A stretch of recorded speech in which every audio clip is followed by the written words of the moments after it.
What if the answer to your genealogy brick wall is just one cousin connection away? In this video, I'm showing you how to use the new feature Cousin Finder over at MyHeritage to find those cousins who just might have the answers to your genealogy research questions. Hey there, I'm Lisa Lisson with Are You My Cousin? And if we haven't met before, this YouTube channel is designed to help you find your ancestors, grow your family tree, but not be overwhelmed in the process. That sounds like your cup of tea? You're in the right place. Now, I've been back from Roots Tech 2025 for about a week now. One of the things that's been very exciting to do this past week for me is to try out a lot of the new tools and check out some of the new databases that many of the genealogy companies release around this time period and for this conference. And one of the ones I'm really super excited about is actually the Cousin Finder feature over at MyHeritage. Now, first off, guys, we just have to talk about the name. It's the Cousin Finder, and my website and my YouTube channel are called Are You My Cousin? So I'm always on the search for cousins. I have been for years, and how could I just not love the name? So kudos to you guys, MyHeritage, for calling it Cousin Finder. So what is Cousin Finder exactly, right? Now, the Cousin Finder at MyHeritage uses the family tree matches to help you find other family members or cousins in family trees among the members of MyHeritage. Now, I really liked the way they put it when they presented it to us at Roots Tech. And they said Cousin Finder is really a new way to find DNA matches without actually taking the DNA test. So that's an important thing because you may have cousins who are out there actively searching, but if they have not taken a DNA test, then you would never find them among your matches. Now, before I actually turn my camera around and show you how to actually use this new feature in MyHeritage, let's talk about why even bother finding cousins? Why bother finding those distant cousins? When we're working on building our family tree, it really doesn't always take that long for us as researchers to actually hit, say, a genealogy brick wall.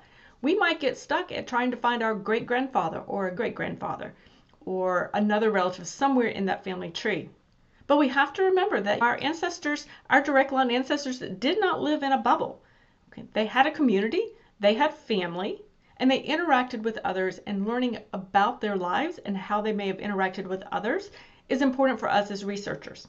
And when we find some of those, what we call collaterals, or those side families, so instead of going up the tree, if we go wide on our family tree, what we discover can be stories and information that came down other sides of our family, but maybe they didn't come down our side of the family. Perhaps that second or third cousin did get a family Bible or a story that has pertinent information and helpful information for us to build our family tree. So when we can find cousins, when we can have cousins identified that then we can perhaps work with and collaborate with, then we can build a stronger and healthier family tree and break down some of those genealogy brick walls and solve some of those family history mysteries. So let's go find some cousins. I'm going to turn the camera around and show you how to use that new feature, that Cousin Finder feature at MyHeritage, and see who we can find. Now, if you enjoy learning about new genealogy tools that you can use in your research, be sure and hit that like button and let me know. That way, going forward, I know that those are the types of videos that you might be interested in. Okay, so we are over here on MyHeritage, and to find the Cousin Finder, you actually go in here to the Discovery tab and you click Cousin Finder. Now, when you first start, you're going to see it's going to generate your cousins. If you're just starting out, if you haven't done it before, or it hasn't updated or recalculated in a while, it may take a few minutes, so just sit tight and it will populate as well. If you want to get it to recalculate your cousins, you can always do that up here in the right-hand corner. But this is the Cousin Finder, and it is discovering MyHeritage members who share common ancestors with you, or with me in this case. All right, so we're over here on MyHeritage, and I am in the Cousin Finder page. So in order to find that, you actually just hover over the Discovery tab there, and you'll see the drop down. You'll find Cousin Finder right there at the bottom of that drop down, and you just click it. Now, one thing I do want to mention is the fact that you have to have a family tree over at MyHeritage for this to work. And the more detailed your family tree, the better quality matches that you will find. Now, when Cousin Finder calculated, it says I have 230 relatives that were found, or cousins that are found within MyHeritage. So this is 230 people that I could potentially connect with in order to find some of my ancestors, right?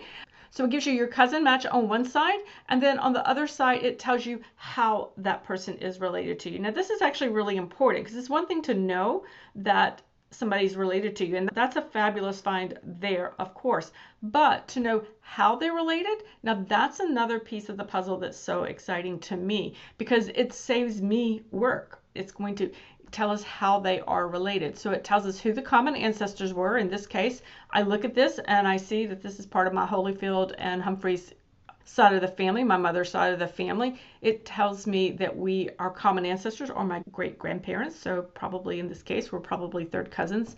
So it tells us that the common ancestors, this John Martin Holyfield and Nancy Ann Humphreys, that they are my great grandparents and his great grandparents. So we're a little, not quite matching generations, but we're close. But it allows me to actually view this relationship. So it tells me, okay, here's how you're related. Okay, starting with you, my mother, my grandmother, my great grandmother. All right. And coming over, we see that my great grandmother is the daughter of John Martin Holyfield, Nancy Alice Humphreys, and that my new cousin Ernest is actually the son of my great grandmother's sister. All right. So it's telling me how we're related and where the common ancestors are.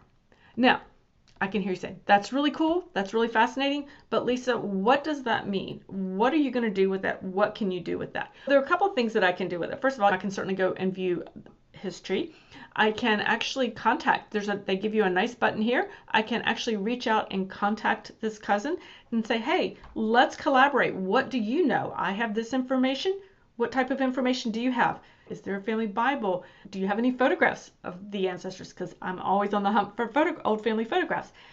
So I want to reach out. I want to make contact. And so to do that, MyHeritage does make it easy. They give you a nice little connect button down in the right-hand corner of your match. Hit that. It will take you to the MyHeritage messaging system, and you can message that person and hopefully that they will respond back to you.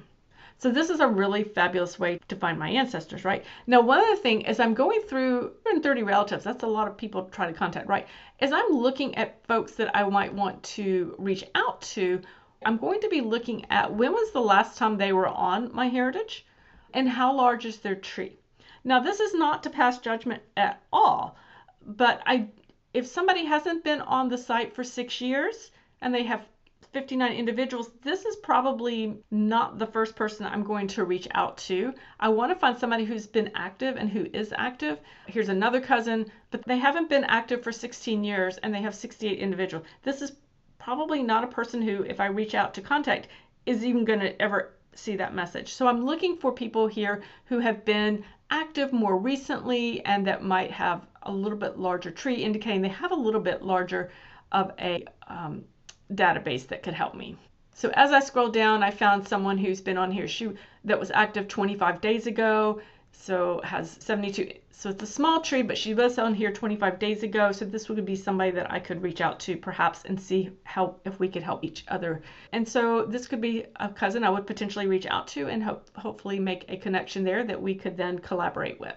Here's someone else, another cousin who might be helpful to reach out to. This individual actually was last visited a month ago. They have a healthy tree. They have photographs. This is always exciting to me. This would be, I see again on my father's side of the family, and again, tells me how we're related, who our common ancestor was. We're third cousins, and gives me the option of reaching out.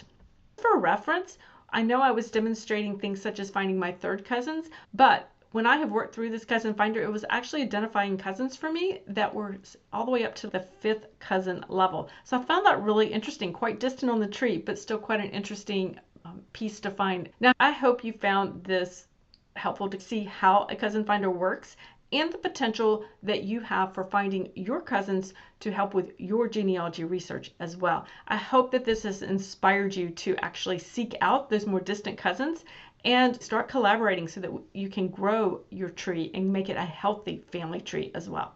Okay, so if you would like to learn a little bit more about some of the features that were released recently at RootsTech 2025, be sure and watch the video on your screen now. The RootsTech 2025 recap.